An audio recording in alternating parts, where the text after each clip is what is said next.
자, 그러면 여기에서 이제 실습을 진행할 텐데 가장 먼저 해야 하는 일은 우리가 진행하고 있는 이 실습의 제목을 지정하는 거예요.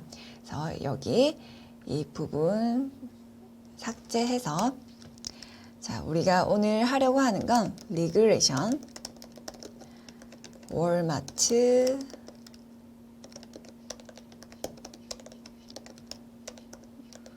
모델링입니다. 우리는 오늘 회귀 문제를 풀 거고요. 월마트 데이터를 활용해서 머신러닝 모델링을 할 거예요. 그래서 우리가 하는 지금 작업이 어떤 건지 꼭 제목에 먼저 작성을 하고 실습을 진행해 주시면 좋아요. 자, 그러면 이제 기본 세팅은 다 완료가 된 거고요.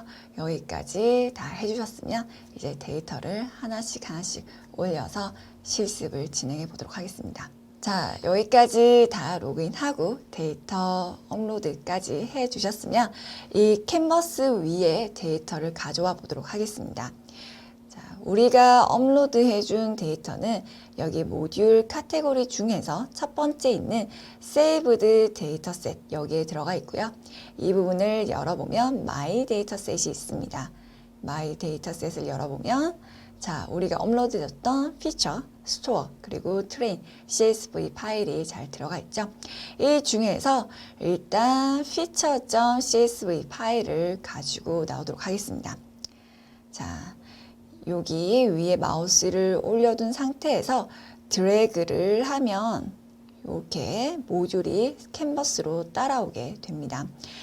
이렇게 모듈을 캔버스 위로 가져와 주시고요. 이렇게 우리가 가지고 나면 아래쪽에 있는 줌 버튼, 그 다음에 요 이동 버튼 사용해서 화면을 이동시키거나 줌인, 줌아웃 할 수 있습니다. 그래서 여러분들이 실습하는데 편한 상태로 요 아래쪽 버튼으로 조절을 해주시면 되고요. 자, 데이터를 가지고 왔으니까 이 데이터가 어떻게 생겼는지 한번 봐야겠죠. 데이터 아래쪽에 보면 동그라미가 하나 있습니다. 요 아래쪽에 작은 동그라미가 하나 있는데 이 동그라미 위에 마우스를 올린 상태에서 오른쪽 마우스 클릭을 하면 요런 창이 뜹니다. 이 창 안에서 두 번째 비주얼라이즈를 클릭해 보면 우리가 가지고 있는 데이터를 바로 확인해 볼 수 있는 이런 테이블이 뜹니다. 이 테이블 안에는 우리가 가지고 있는 데이터 모두 다 보여지는 게 아니라 데이터 위쪽에 있는 100개만 이렇게 확인할 수 있습니다. 그래서 설명드렸던 것처럼 12개의 컬럼이 8190개의 행으로 이루어져 있고요.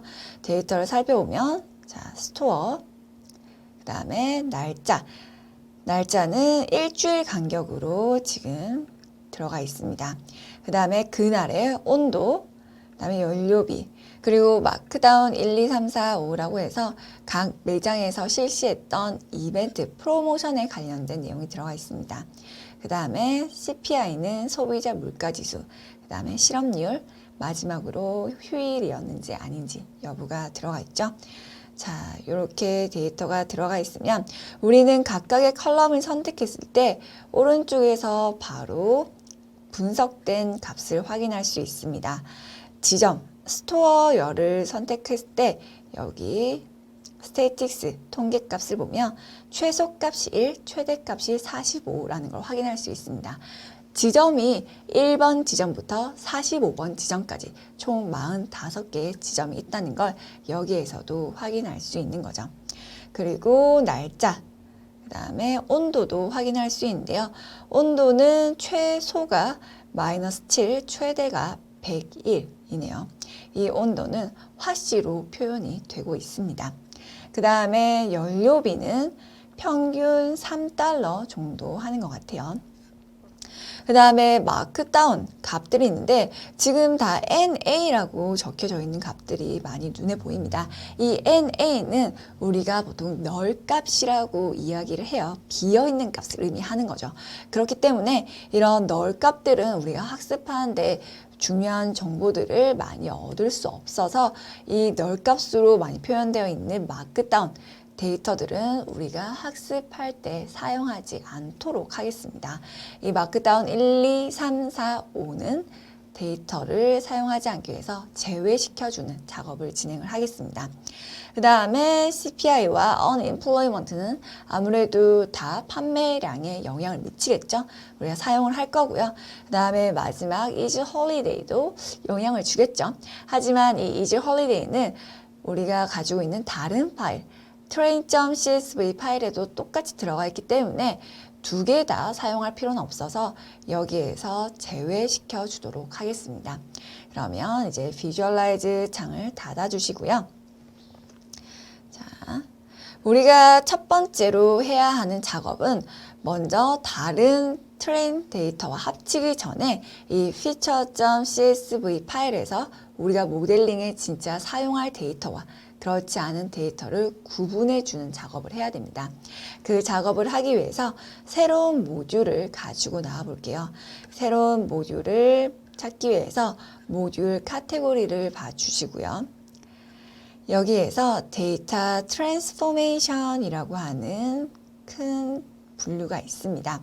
이 데이터 트랜스포메이션을 열어보면 필터, 러닝 앤 카운트, 그 다음에 세 번째 매니퓰레이션, 데이터를 수정하는 것과 관련된 내용들은 여기 매니퓰레이션이 들어가 있어요. 여기를 열어보시면 또 여러 개의 기능 모듈들이 들어가 있는데요. 우리가 원하는 건 여러 개의 컬럼 중에서 우리가 사용할 것만 선택할 수 있는 기능이 필요합니다. 그 기능을 해주는 건 바로 Select Columns in Dataset이에요. 이 밑에서 세 번째 있는 모듈을 가지고 와서 여기 이렇게 feature.csv 아래쪽에 위치를 시켜주시면 됩니다. 자, 우리가 이렇게 두 개의 모듈을 가지고 나와봤는데요. 여러분들 이제 눈치를 채셨을 수도 있지만 각각의 모듈은 위나 아래에 동그라미가 이렇게 있습니다. 이 동그라미끼리 연결을 해주면 이 모듈들이 서로 연결이 되는 거고요. 자, 이 데이터를 받아오기 위해서 feature.csv 아래쪽에 있는 동그라미 위에 마우스를 올린 상태에서 마우스를 들어가면 이렇게 뭔가 실 같은 게 나옵니다. 이 실을 아래쪽에 있는 Select Columns in Dataset과 마치 자석을 붙이듯이 딱 연결을 해주면 이 두 개의 모듈이 이렇게 실로 연결된 상태가 되고요. 이 둘은 아무리 위치를 옮기더라도 연결된 그 상태는 계속 유지가 되게 됩니다. 그러면 이 위에 있는 데이터를 받아와서 이 두 번째 모듈에서 활용을 하게 될 텐데요. 지금 두 번째 모듈에서 빨간색으로 느낌표가 떠 있을 거예요. 그 이유는 우리가 이 데이터 중에서 어떤 걸 선택할 건지 그 기능을 하는 모듈인데 어떤 컬럼을 선택할 건지에 대한 정보를 주지 않아서 에러가 뜨고 있는 거예요. 그래서 이 두 번째 걸 선택한 상태에서 오른쪽 창을 봐주시고요. 이 속성 창에서 Launch Column Selector라는 버튼을 클릭해 주세요. 그러면 우리가 가지고 있는 총 12개 컬럼이 이렇게 뜰 거예요. 이 중에서 우리가 모델링에 사용할 데이터만 오른쪽으로 선택해서 넘겨주시면 됩니다. 자, 우리가 사용할 건 일단 어떤 지점인지 필요하겠죠.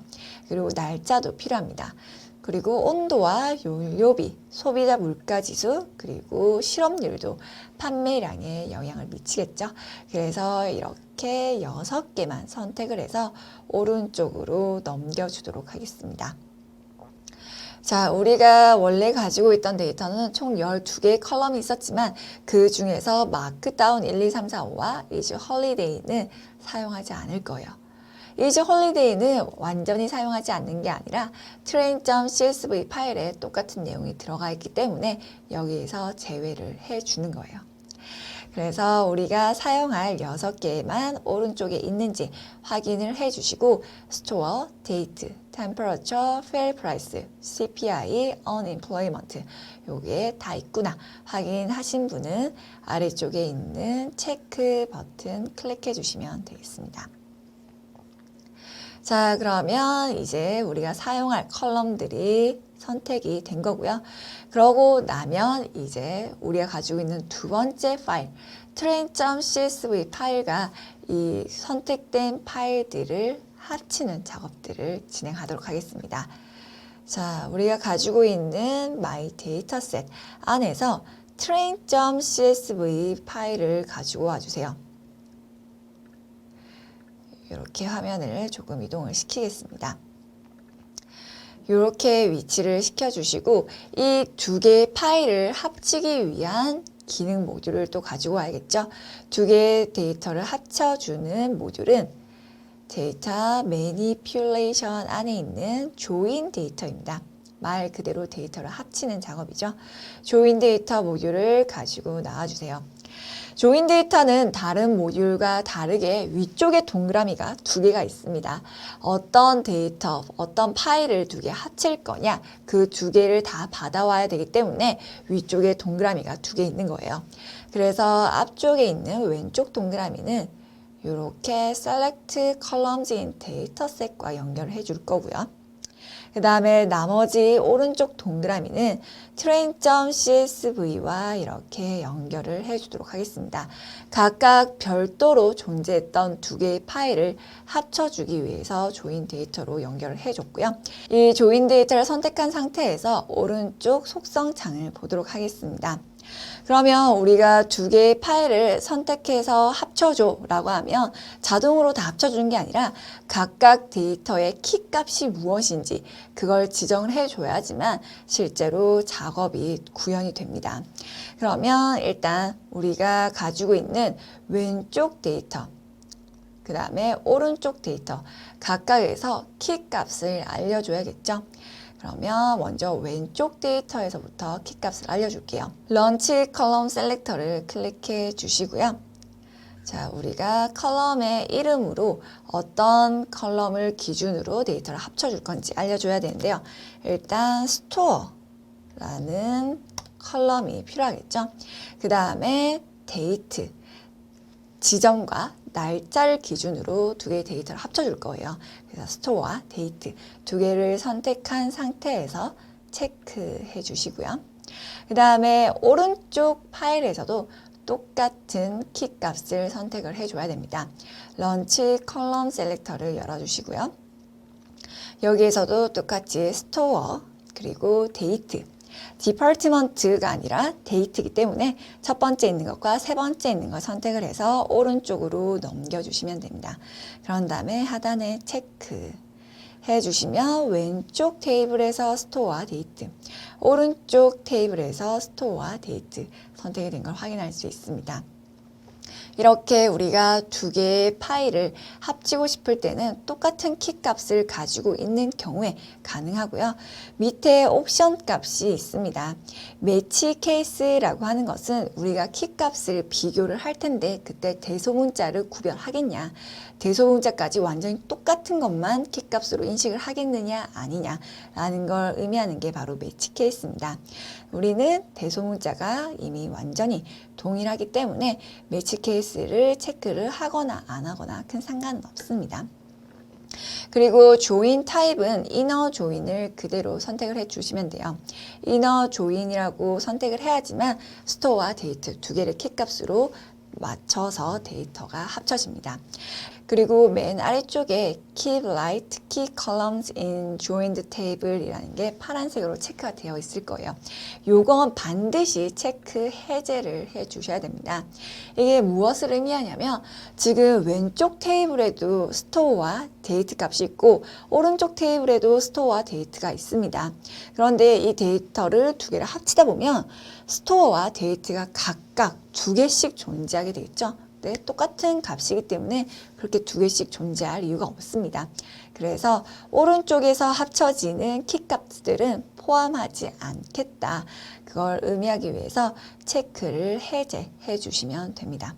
그래서 각각 키 값이 잘 선택되었는지 그리고 맨 아래쪽 이 옵션은 체크 해제되었는지 확인해 주세요. 이렇게 하신 다음에 우리가 이 작업이 실제로 서버에서 진행될 수 있도록 실행 버튼을 클릭해 주겠습니다. 여기 하단에 보면 음악 재생 표시 같은 세모 버튼이 있어요. 이 버튼을 클릭해서 run 하면 우리가 여기에 올려둔 기능 모듈들이 실제 Azure